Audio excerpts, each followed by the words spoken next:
అందరికీ నమస్కారం. జీవితంలో మనం తీసుకున్న కొన్ని నిర్ణయాలు మన్నే మార్చేస్తుంది.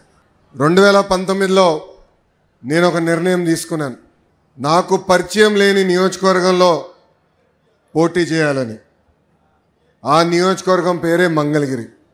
ఆనాడు అతి తక్కువ సమయం ఉన్నందుక నేనేంటో మీకు అర్థం లేదు, మీ సమస్యలు ఏంటో నేను తెలుసుకోలేకపోయా. 20 రోజుల్లో నేను వచ్చిన 20 రోజులకి ఎన్నికలు అయిపోయినాయి.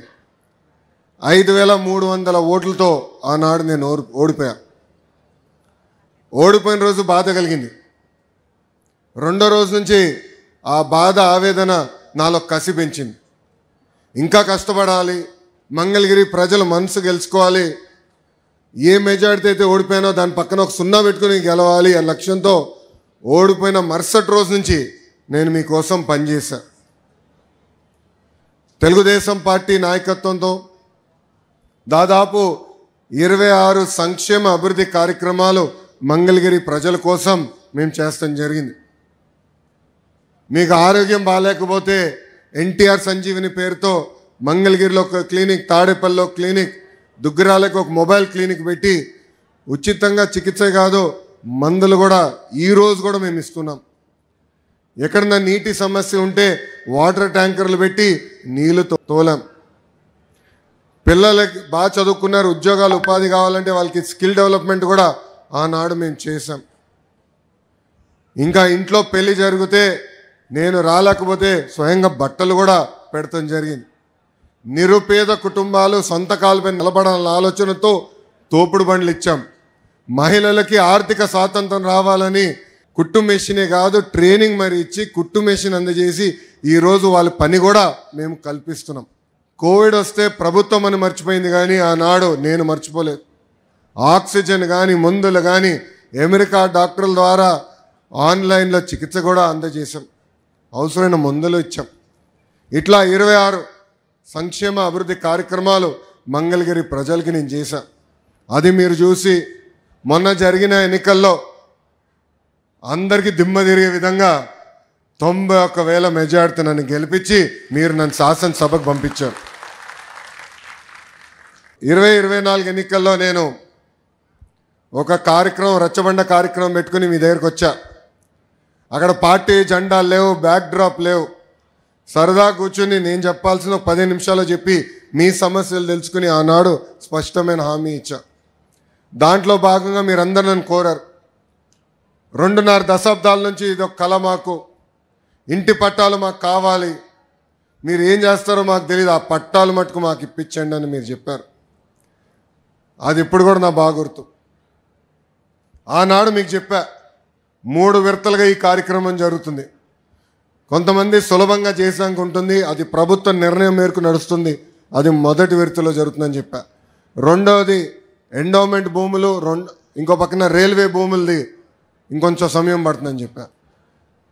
అతి కష్టమైన పని ఈ కాలువ పైన ఉన్న ఇల్లు కానివ్వండి, అటవీ భూమిలో ఉన్న ఇల్లు, అది అందరితో మాట్లాడాలి, 2-3 సంవత్సరాలు పడుతుంది, బట్ నేను చేసి తీరుతానని ఆనాడు హామీ ఇచ్చా. కరెక్ట్గా 10 నెలలు అయింది ప్రజా ప్రభుత్వం ఏర్పడి. 10 నెలల్లో మొత్తం ఎన్యూమరేషన్ చేశాం, ఇంటికి కొలతలు తీశారు. అధికారులే కాదు, అన్ని పార్టీలకు సంబంధించిన నాయకులు వచ్చారు, కొలతలు తీశారు, వివరాలు కనుక్కున్నారు.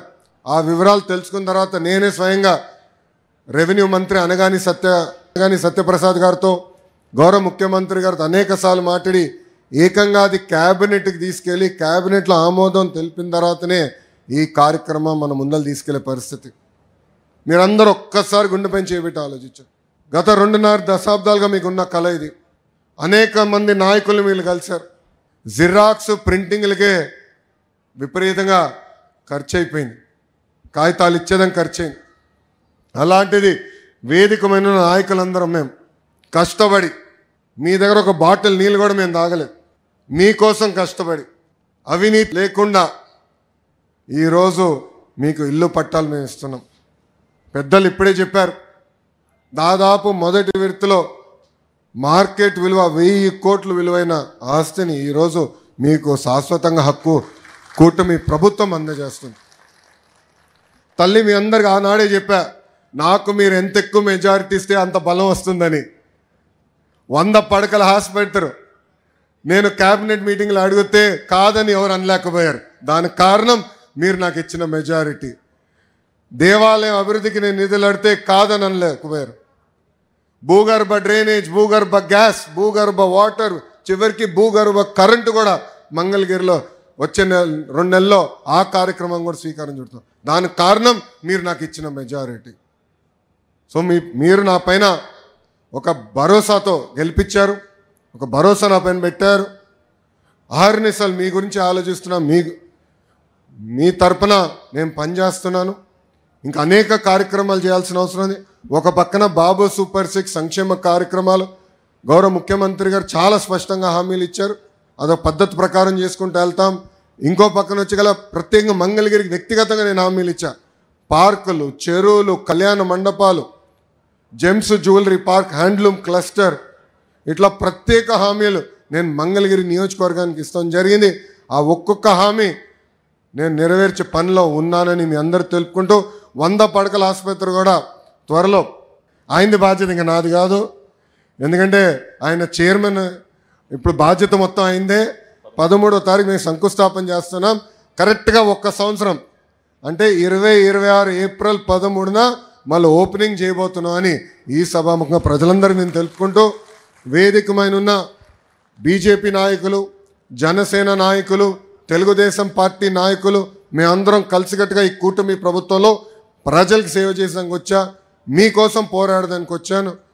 అహర్నిశలు మీకోసం కష్టపడతాం.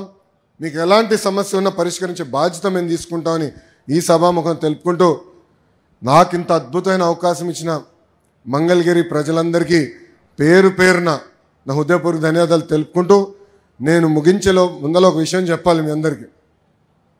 ఎన్నికలప్పుడు అందరం సర్వేలు చేస్తాం. మంగళగిరి సర్వే, కుప్పం సర్వే పక్కన పెడితే మనం ఇంకా వెనకబడి ఉందా. నేను తలగొక్కున్నాడు, ఇంత పని చేసాం ఏంటి ఇంకా వెనుకున్నాం కుప్పానికని. కానీ ఎక్కడో అనిపించింది, లేదు మనోళ్ళు చెప్పరు కానీ ఓటింగ్కి వెళ్ళినప్పుడు గుద్దేస్తారని. బాబు గారికి చెప్పా, మీకన్నా ఒక్క ఓటు నాకు ఎక్కువ వస్తుంది సార్ అని. నవ్వుతా, కుర్రోలు రా మీకు స్పీడ్ ఎక్కువ అని నవ్వుతా ఎగతాళి చేశారు. కుటుంబం అందరూ నా ఎగతాళి చేశారు. కానీ ఎప్పుడైతే మీరు ఈ మెజారిటీ చూపించారో ఆ రోజే బాబు గారు డిసైడ్ అయ్యి, లేదు మీరు బాగా కష్టపడ్డారు, మీ దగ్గర నుంచి మిగతా నియోజకవర్గాలు నేర్చుకోవాల్సిన చాలా అవసరం ఉందని నేను చెప్తాం కూడా జరిగింది. దానికి కారణం మీరు నా పైన చూపించిన ప్రేమ, అభిమానం.